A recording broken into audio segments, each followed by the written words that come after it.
Welcome back, everybody. We have watched another episode of WandaVision, and I am joined by Cory Capron from the cabin to discuss episode 3. How you doing, Capron? Hello. I'm doing all right. How about you, man? Not bad, not bad. Well, to start off, tell me, what did you think of episode 3? Episode 3 was all right. I feel like it was a little bit of a mixed bag, not like a deal breaker, but it was the kind of episode where you start to have expectations for where the show's going to go from here. Like, it can't keep doing the same thing that it's been doing. And it's certainly set up for change moving forward, but it's kind of that, it is kind of that precipice where it's like, okay, now do this or do that, or we might have a problem. I don't think moving forward they could do another episode like episode 1 or 2, where it is completely about the television episode plot. You know, if they tried to do another one where it's like dinner with the boss, or set up the thing, or this crazy neighbor from out of town. Well, actually, that you could do, because that could set up a character. But you know what I mean? Like it's. I want to see the world outside of this television world that they hinted at the end of this episode. I completely agree. I think they're done with the whole full episode is the whole TV show. I think because even from episode 1 to 2, it seems like they're lessening how much is like the actual plot of whatever show they're in versus the actual plot of WandaVision. So I think moving forward, it's going to be, you're still going to have some elements of like, this is today's wacky adventure, but it's going to be more of like Vision noticing things and maybe a little bit of the outside world, like doing some stuff. I think next episode we're definitely going to have, here's what's happening outside. Yeah, I feel like, I'm not a big fan of the act structures, but I feel like Act 1 has ended.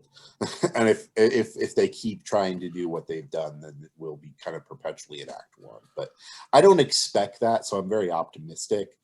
But kind of going back to some of the criticisms we were butting heads with the first 2 episodes of like, is this, a faithful adaptation of this episode? Well, it's not supposed to, because it's falling apart.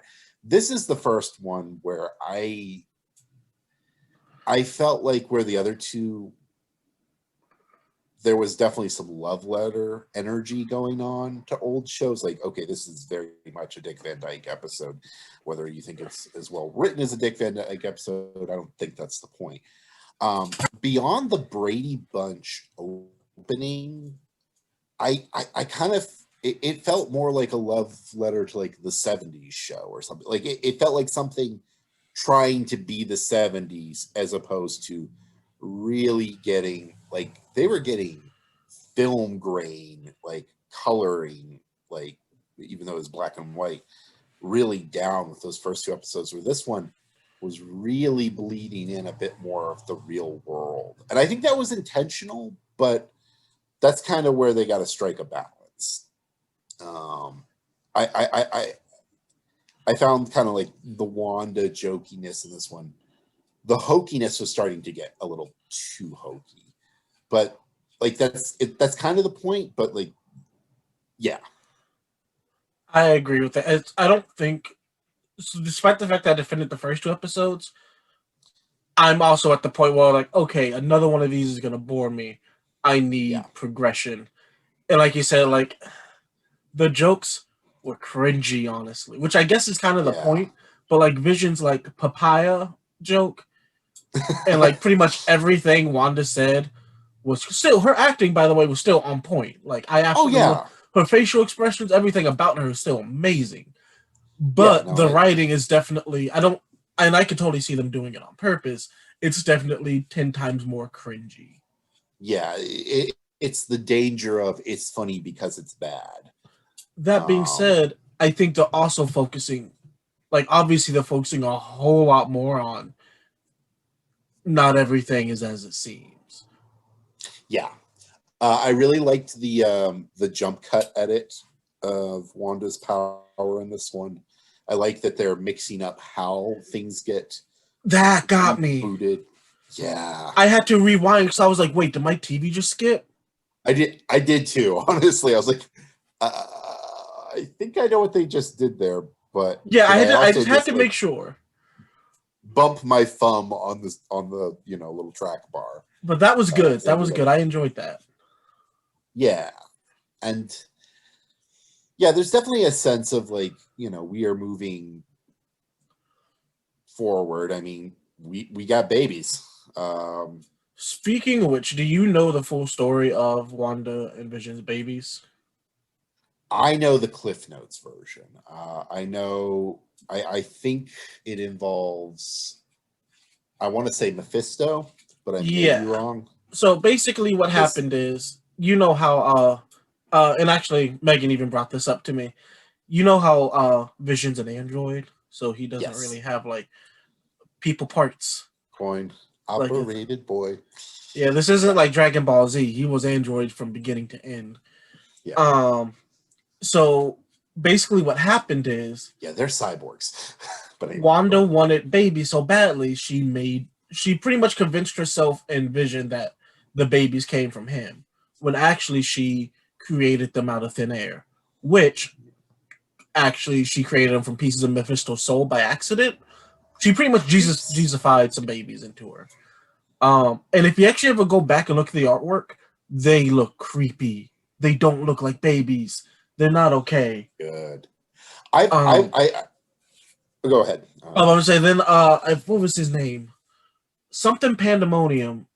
Some Pandemonium dude came, turned her babies into arms, chopped off Wonder Man's head with them. Then Mephisto showed up and was like, "Give me back these creepy baby arms. They're my soul." And then that fucked with Wanda so much. Agatha was like, "Yeah, we're just gonna forget this ever happened." But then Wanda remembered eventually and killed half the Avengers because of it. Yeah. But yeah, basically, it's not a good time because this comic was written back in the 70s and it was friggin' weird. I actually went back and read the OG version of it this week. Mm-hmm. I don't like old comics. They're so weird. Things are weird. That I heard a lot of buzz when I was kind of, because I'll admit with this episode, I when it first finished, I was like, well, I've got like 10 minutes of stuff to talk about here. So I kind of looked around and was seeing what other people were saying about it. And one thing that kept popping up was that this had some Rosemary's Baby energy. And I didn't feel that at first until I found out the backstory of the kids. And I was like, oh. Okay. Remind me, Rosemary's Baby, and I hate the fact that I know this. That's the devil put a baby in a woman, and basically the devil raped a woman. Yes. Okay. Yeah, the basic idea is, she gets pregnant, and the apartment complex, everyone in the apartment complex starts, like kind of helping her because, spoilers for a 30, 40-year-old movie, they're a cult of Satanists, and they're trying to take care of her birthing the Antichrist. So, like, there's some of that energy, except really everyone in WandaVision seems to be trapped and like, no.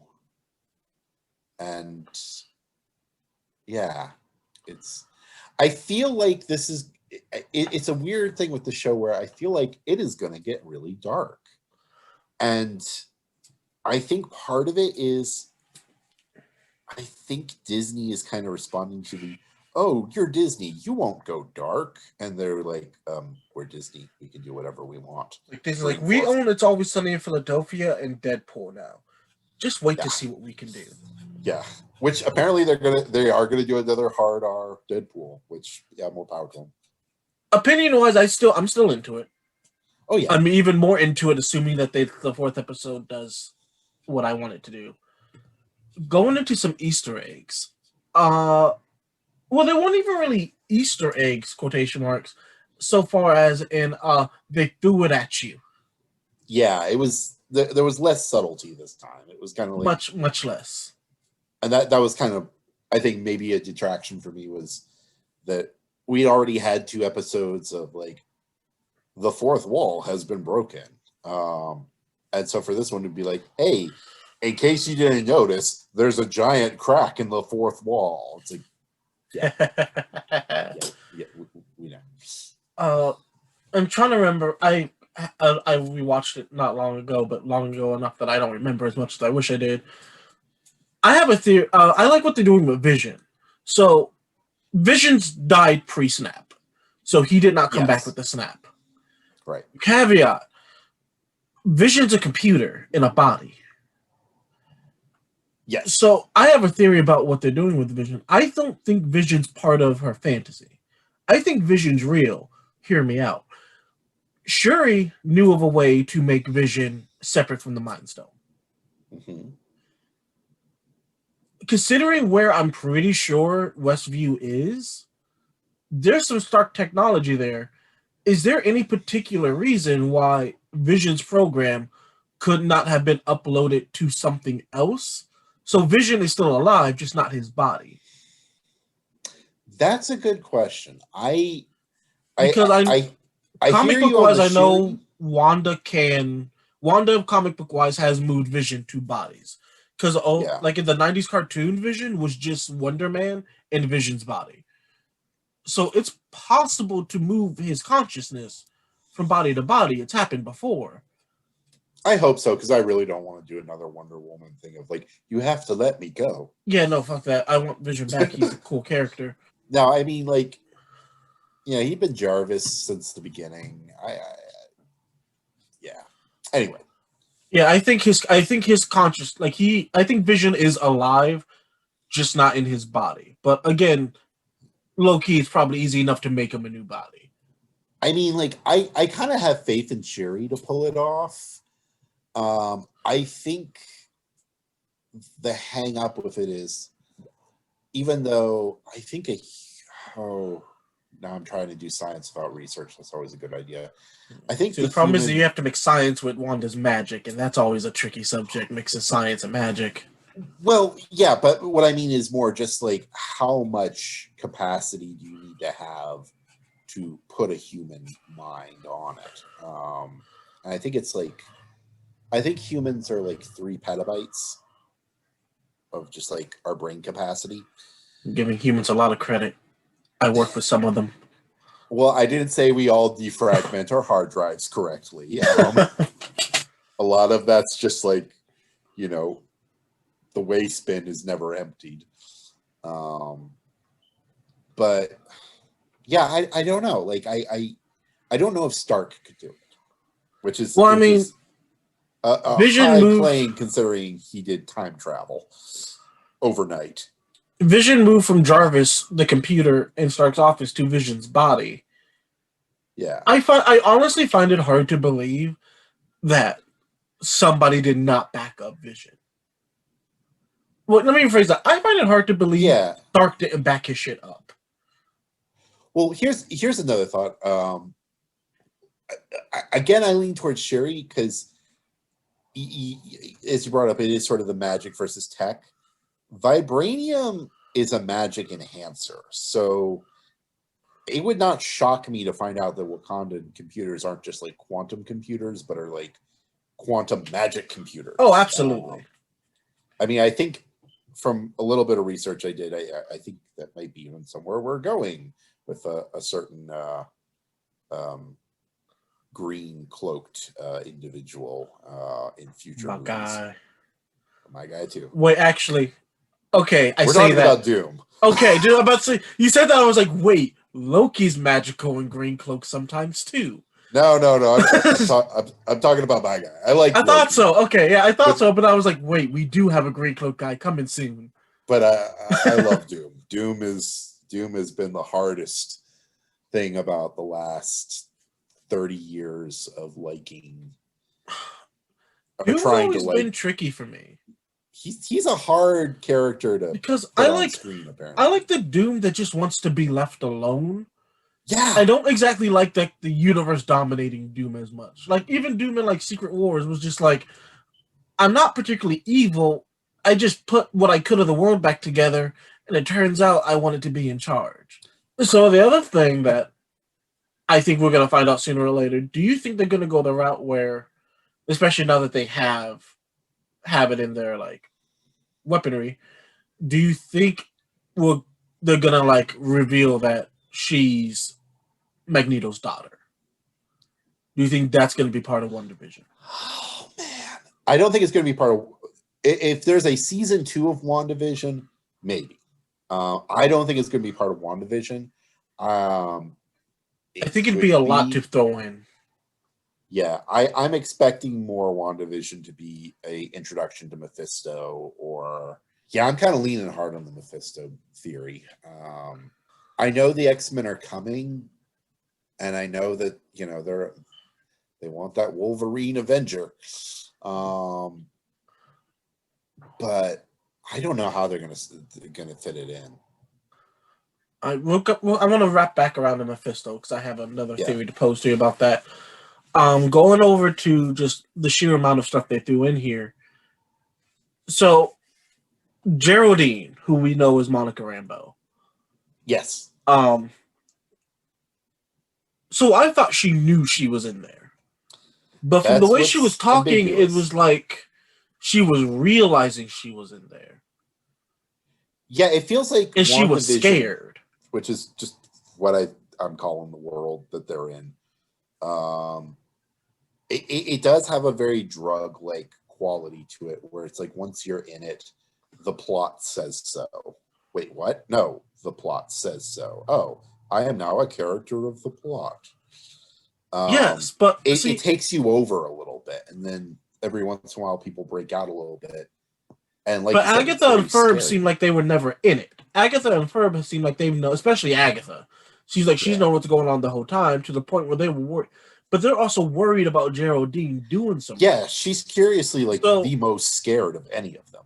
So I want to know how many different sides to this there are, because it seems like at the moment there's 3 sides: the Sword, there's Wanda, there's Agatha. I'm calling everyone inside Agatha's side. Yeah. Because I no longer know anyone's friggin' motives anymore. Yeah. I thought I had a guess. I got nothing. I feel like Wanda is sort of... I feel like she's sort of the bad guy with a bigger influencer over. And I think in many ways it's that oversight that people are afraid of, whether that is Mephisto, whether that is Agatha, sort of like I'm leaning more towards there is something that is enforcing, but Wanda's way more. She's not just like a complacent party in this. She is pulling the strings. Oh, absolutely not. The final scene where you see her just blast Geraldine out is proof positive of that. Yeah. It's like Wanda is giving herself this drug, and every once in a while somebody sobers her up, and she's like, well, you made me sober. Yeah, I mean, this episode was the first time that they name drop Ultron and Pietro. Yeah. And that makes you know that Geraldine is more than just like someone trapped in here, because she knew about Ultron and her brother getting killed by Ultron. I don't have the translation on hand, but like the lullaby, that creepy lullaby, yeah, I don't. Is basically her saying I've made a home for you in my heart. Like it is her saying I created a world for you. Yeah. Now the other thing, so there are the 2 things bringing up Pietro. She made a world with Vision back, but not Pietro. Yeah, it is curious, isn't it? And second, Vision doesn't have super speed. As far as I know, Vision's never had super speed, has he? I'm not a deep lore Vision guy. I thought he was pretty fast. Flight-wise, yes. Running-wise, I don't think he had the Superman running. I need to go back and double-check that, but as far as I know, Vision could fly faster than the average human. I don't remember him being able to Quicksilver run. Which, on one hand, that's a good connection, the way you just put that. Uh-huh. I see where you're going now. Yeah, I mean, the doctor says on the way back, it was like we were flying. And everyone's like, ha ha ha ha, you were. But he does do like a Wonder Woman Flash Quicksilver runaway initially and grab him and then run off screen again. It was that moment he grabbed up like the papaya when he ran over to the papaya. I was like, wait, Vision can't do that. In my knowledge, and I have extensive knowledge of comic books, I don't remember Vision being able to run super fast. I don't know. Yeah, but again, I could be wrong. There might be some history of it. But at the same time, like with the WandaVision world, and I'm not saying this to excuse it, I'm saying like Wanda's powers have not made any sense. Sort of. Like they like for like deep lore comic books, oh yeah, Wanda can do everything she's done. But for the established Wanda of the MCU, she can not just like materialize things into being. She can't turn a chicken into eggs. Like on the flip side of that, Wanda can. On the flip side of that, though, so Wanda was never trained, never formally practiced with her powers, so she never really knew the extent of her abilities. Like, for example, we've never seen her do the mind trick she did on the other Avengers that like caused Hawk to like destroy half a city and the Hawkbuster to show up. We never actually saw her do that again. And low key, first thing I would have done to Thanos. But just I think it's one of those situations where she just simply doesn't know the extent of her abilities. Sure. And again, like I said, we don't know how much time has passed between Endgame and also WandaVision.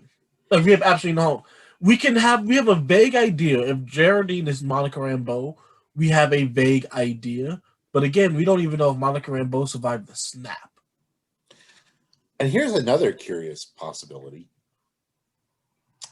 I don't expect them to do this, but 5 years passed between Civil War and Endgame, or at least the beginning of Endgame. At least 7 or 7. Because I think isn't there a 2-year gap between Civil War and Infinity War? I didn't think it was that much because no, it's less than that because space. Yeah, because what's his face? Spider-Man's still in high school between Civil War and Infinity War. So no, you're talking about. Well, my point is, WandaVision could, for all we know, be taking place between Civil War and Endgame,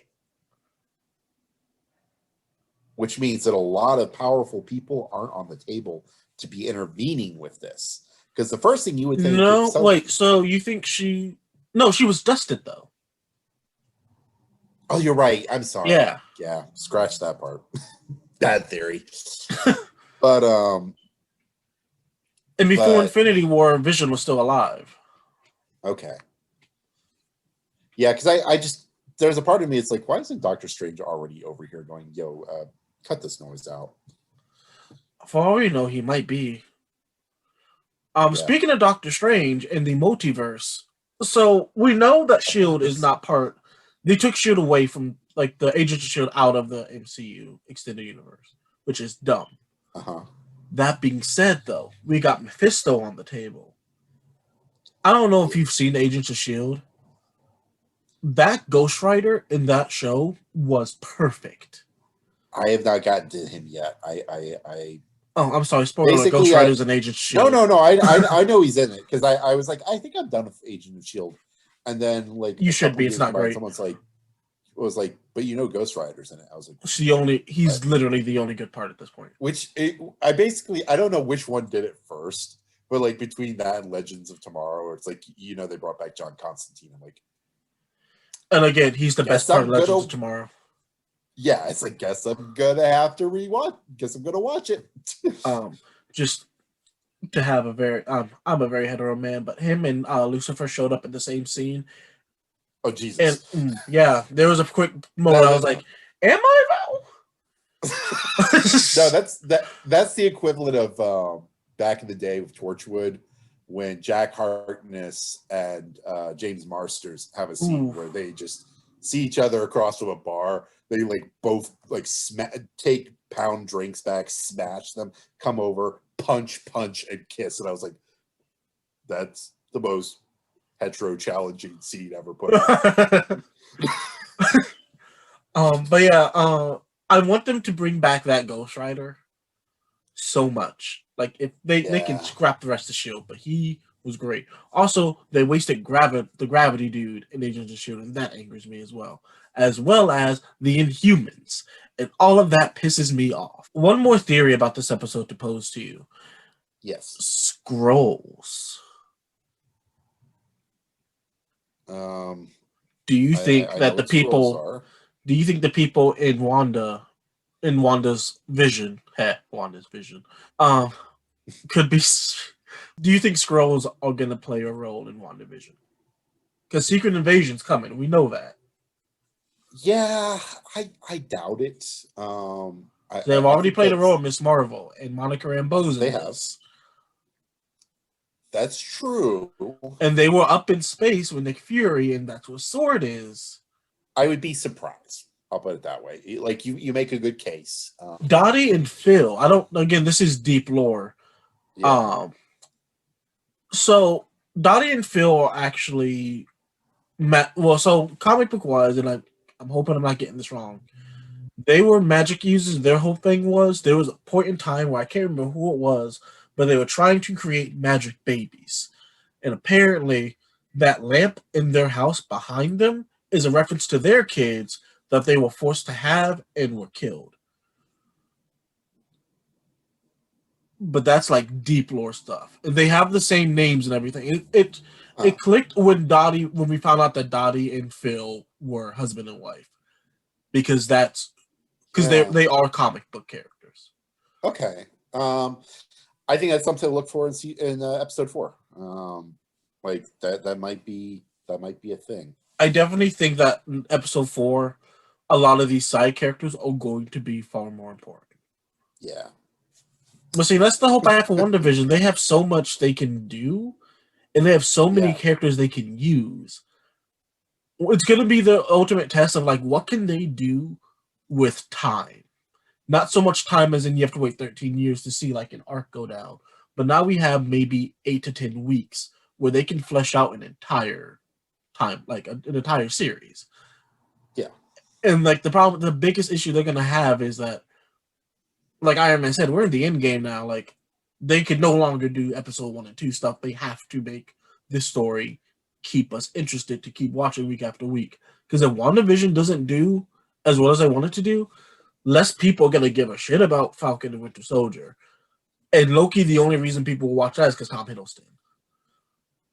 Yeah, I'm most nervous about Loki, to be honest, of all of them. I think Falcon and Winter Soldier is going to do well in that it's going to, for people that are just a little overwhelmed by the cosmic, it's going to give them something grounded where, you know, you're back to fighting Hydra or maybe the Skrulls, but it's going to be more something that people that don't want to do what we're doing right now can sit back and go, yeah, espionage. Exactly, yeah. Shit blowing up. This is my wheelhouse. I don't need to learn. I don't need to go read Faust. See, on the flip side, Loki and WandaVision is straight up going to be for like people like me that just like want to catch every Easter egg and like deep dive into the old comics, being like, this is a reference to that. This can mean this. Yeah.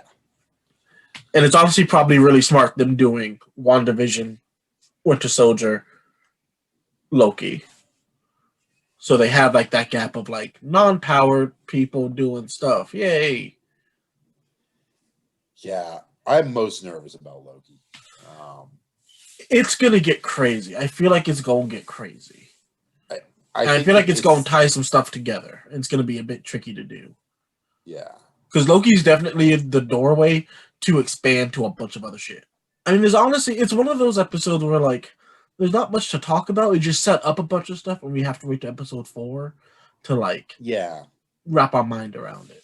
Yeah, I don't know. With this episode, it is kind of is what it is. It's a great kind of breather where we can talk about theories for the bigger picture.